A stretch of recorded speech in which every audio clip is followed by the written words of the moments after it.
નમસ્કાર ખેડૂત મિત્રો, સ્વાગત છે તમારું ખેડૂત ચેનલની અંદર। આજે તારીખ 30 એપ્રિલ 2026 વાર ગુરુવાર।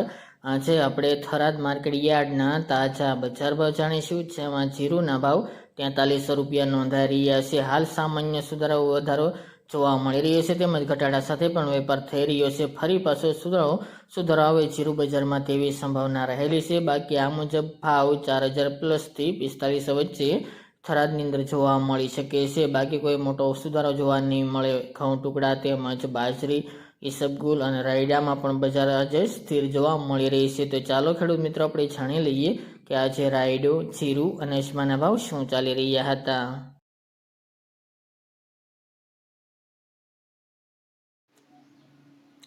ખેડૂત મિત્રો, આજે આપણે થરાદ માર્કેટ યાર્ડના બજાર ભાવ જાણીએ તો જીરું 2150 થી 4300 રૂપિયા, રાયડો 1100 થી 1377 રૂપિયા, એરંડા 1208 થી 1302 રૂપિયા, મેથી 1160 થી 1870 રૂપિયા, રાજગરો 1050 થી 1600 રૂપિયા, ઈસબગુલ 1400 થી 2616 રૂપિયા, અજમો 2000 થી 3400 રૂપિયા, વરિયાળી 1050 થી 2000 રૂપિયા, બાજરી 370 થી 465 રૂપિયા અને ઘઉં ટુકડા 421 થી 500 રૂપિયા। તો ખેડૂત મિત્રો, આ તાજે આપણે થરાદ માર્કેટ યાર્ડના તાજા બજાર ભાવ।